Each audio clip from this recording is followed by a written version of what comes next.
샬롬, 좋은 아침입니다. 간밤에 잘 주무셨습니까? 우리 하나님의 인도하심으로 오늘도 살아가시기를 우리 예수님 이름으로 축복합니다. 자, 오늘도 창세기 말씀 이어갑니다. 9장 18절에서 29절의 말씀입니다. 창세기 9장 18절에서 29절의 말씀 제가 읽겠습니다. 방주에서 나온 노아의 아들들은 셈과 함과 야벳이며 함은 가나안의 아버지라. 노아의 이 세 아들로부터 사람들이 온 땅에 퍼지니라. 노아가 농사를 시작하여 포도나무를 심었더니 포도주를 마시고 취하여 그 장막 안에서 벌거벗은지라. 가나안의 아버지 함이 그의 아버지 하체를 보고 밖으로 나가서 그의 두 형제에게 알림해 셈과 야벳이 옷을 가져다가 자기들의 어깨에 메고 뒷걸음쳐 들어가서 그들의 아버지 하체를 덮었으며 그들이 얼굴을 돌이키고 그들의 아버지 하체를 보지 아니하였더라. 노아가 술이 깨어 그의 작은 아들이 자기에게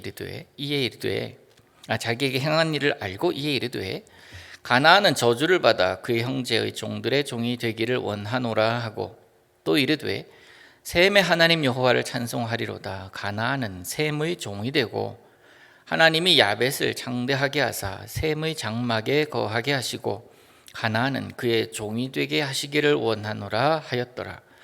홍수 후에 노아가 350년을 살았고 그의 나이가 950세가 되어 죽었더라. 아멘.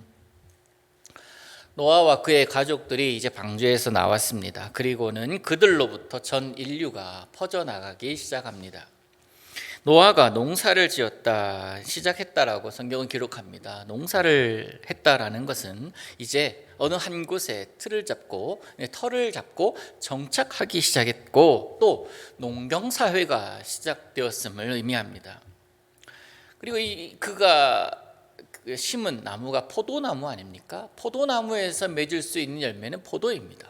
그 포도를 많은 사람들, 노아를 비롯한 또 이제 그의 가족들, 또 그로 인해서 시작된 인류가 그것을 먹기 시작하실 것이고 그들이 마실 것을 만들어냅니다. 그것을 또한 하나님께 드리고 하나님께 드렸을 때 그들은 노래하기를 시편에서 어떻게 노래하냐면 시편 104편 15절을 보시면요, 사람의 마음을 기쁘게 하는 포도주와 사람의 얼굴을 윤택하게 하는 기름과 사람의 마음을 힘있게 하는 양식을 주셨도다 라고 기록합니다.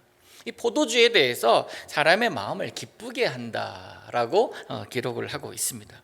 이렇게 좋은 포도주인데 노아는 이것을 먹고 취하여 벌거벗어서 누워서 자고 있습니다. 문제가 생긴 거예요. 과했습니다. 마실 것을 그냥 목을 축이는 정도로 마심이 아니라 취할 정도로 마신 거예요. 좋은 것도 과하면 문제가 되죠. 물론 이 어떤 사람에게는 이 적당량의 포도주가 그의 몸을 좋게 해준다라는 이야기도 들었지만 이것이 누구나 과하게 되었을 때는 안 좋습니다. 그에게도 마찬가지일 거예요. 노아가 오버했습니다. 이 상황에서 이 어려운 상황, 난처한 상황이 발생을 했습니다. 아무도 안 보고 노아가 스스로 깨어나서 자기의 벗은 옷을 보면서 추스렸다면 전혀 문제가 되지 않았을 것인데 벌거벗은 것을 누가 봅니까? 함이 보았습니다. 아들들의 반응이 이제 그 다음부터 나오잖아요. 함이 이 노아 아버지의 벌거벗은 모습을 제일 먼저 봅니다. 그러면서 그 아버지의 모습을 보고 그대로 달려갑니다. 누구에게요? 형제들에게 달려갑니다.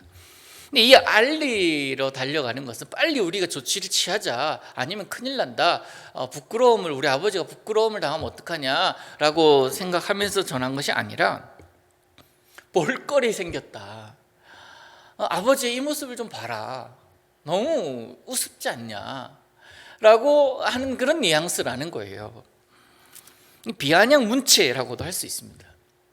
그렇게 이제 함이 그렇게 했다 그러면 반면에 이 소식을 들은 다른 아들들인 이 셈과 야벳은요, 신중하게 행동합니다. 23절을 보시면 셈과 야벳이 옷을 가져다가 자기들의 어깨에 메고 뒷걸음질 쳐서 들어갑니다. 쳐다보지 않으려고 그래요. 이 벗은 부끄러운 모습을 쳐다보지도 않으려고 뒷걸음질 쳐서 덮어드립니다. 아들들의 모습이 어떤 차이가 있습니까? 배려예요, 배려. 아버지의 부끄러움에 대한 것을 떠벌리고 다니는 것과 다른 두 아들들 셈과 야벳의 같은 경우는 양쪽에서 선을 들고 아버지를 거의 덮어드리는 그 모습, 배려 아닙니까? 배려 있는 인생이 하나님께 복받는 인생임을 여러분 기억하시기를 바랍니다. 내 마음과 내 뜻과 내 생각대로 살아간다면 누구나 다 잘 살 수 있습니다. 누구나 다 시원하게 살 수 있습니다. 그런데 세상은 그런 세상이 아니거든요. 배려해야 되는 세상 아닙니까? 이 일로 인하여 노아는 아들들을 각각 축복, 각각 저주하게 됩니다. 이 노아의 축복과 저주는 앞으로 이 아들들의 운명을 암시해 주는데요. 아버지를 존중하지 않고 허물을 그대로 두고 또 그것을 떠벌리려고 다니던 그 함 같은 경우에는 그의 아들 가나안이 저주를 받아라고 노아는 그렇게 얘기를 하죠. 25절에 보니까 가나안은 저주를 받아 그 형제의 종들의 종이 되기를 원하노라. 역사적으로 볼 때 이 함 족속이 살던 그 터를 보면은 지금으로 말하면 거의 아프리카 지역이 그 중심이 됩니다. 그들의 그 그러니까 아프리카가 그들의 삶의 그 터전이 되는 거예요. 그곳에서 실제로 많은 강대국들의 핍박을 받고 또 종이 되기도 하고 식민지가 되기도 하지 않습니까? 근데 반면에 셈과 야벳은 좀 축복을 받아요. 그래서 하나님이 특별히 셈의 하나님으로 소개가 되고 이 셈에게서 이스라엘이 탄생이 됩니다. 노아를 돌아보면은 노아의 이제 생활이 쭉 우리가 계속 돌아봤잖아요. 하나님께서 한탄하실 만큼 타락한 시대에 살아가던 자였습니다. 그 시대에 유일하게 노아는 의인으로 살았음을 볼 수가 있습니다. 그 시대의 한 사람이에요. 그냥 그 공동체 중에 한 사람, 이쪽 마을에는 한 사람이 아니라 이 시대의 한 사람이었다라는 겁니다. 하나님은 그와 동행하셨고 그와 새 판을 짜십니다. 그러면서 다시 시작하십니다. 노아는 의인이었고 당대의 완전한 자, 그리고 하나님과 동행하던 자였습니다. 온 세상이 다 없어지고 진멸되었다 할지라도 하나님과 동행하는 이 노아는 진멸되지 않고 죽임당하지 않고 하나님의 구원 계획 안에 중심에 서 있었습니다. 그리고 그는 950세가 되어 죽었더라라고 성경은 기록합니다. 우리가 사는 이 시대에는 어떻습니까?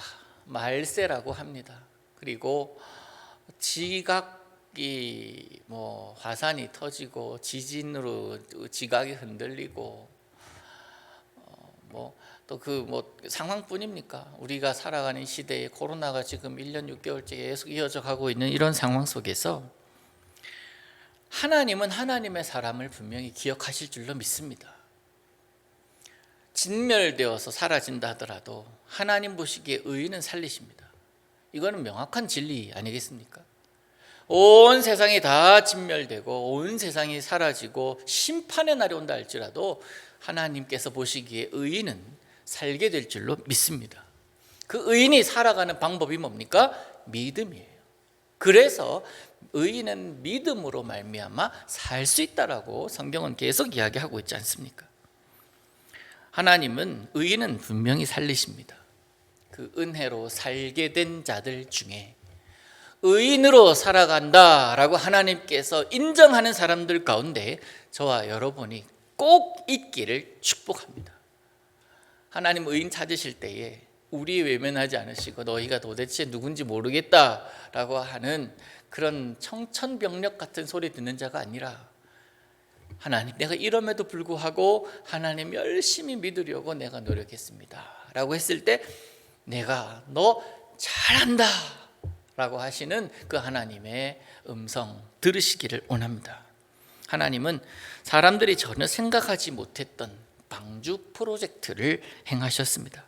생각뿐만 아니라 그 누구도 상상할 수가 없었던 그런 프로젝트 아닙니까? 상식적으로 온 세상이 그렇게 물에 잠길 것이라고 어떻게 생각했겠습니까? 어떻게 누가 그걸 상상이나 했겠습니까? 노아는 방주 짓던 이 120년 동안에 손가락질 받았을 것이고 비웃음과 조롱의 시절을 지냈을 것입니다. 120년입니다. 12일 아니고 12개월도 아니고 12년도 아닙니다. 120년. 그 세월 동안 노아는 더더욱 주님 바라봐야 됐고, 시간이 흘러가면서 수많은 사람들은 여전히 세대에 걸쳐서 또 다음 세대가 또 욕하고 또 다음 세대가 욕하고 그렇게 지내지 않았겠습니까? 이 사람들의 소리에 마음이 흔들릴 뻔도 하였을 터인데, 그런데 결코 이 마음이 흔들리면 안 되었습니다. 그러기에 얼마나 힘들었겠습니까? 얼마나 외로웠겠냐고요. 그 마음에 얼마나 많은 갈등과 얼마나 많은 고민이 있었겠습니까? 이게 주를 바라본다라는 게 바로 이겁니다.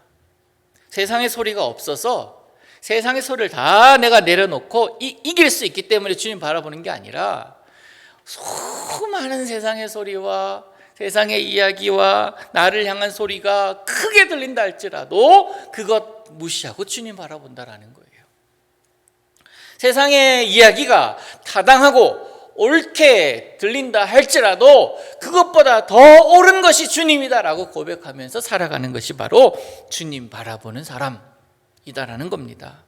모세는 950세까지 살았습니다. 그의 생애 가운데 120년, 어찌 보면 짧으면 짧다고 할 수 있겠죠. 그런데 이 120년은 하나님의 말씀에 전적으로 순종하며 전적으로 묵묵히 삶으로 순종을 살아내던 그런 때였습니다. 물론 말년에 술로 인해서 어찌 보면 오점이라고도 할 수 있겠죠. 이 오점을 남기기도 했지만, 그렇지만 그는 홍수 이후에 350년을 살면서 하나님을 예배하면서 하나님을 섬기는 게 어떤 것인지, 또 하나님이 누구이신지를 가족들과 또 주변의 사람들에게 그 구원의 역사를 몸소 보여준 사람이었습니다.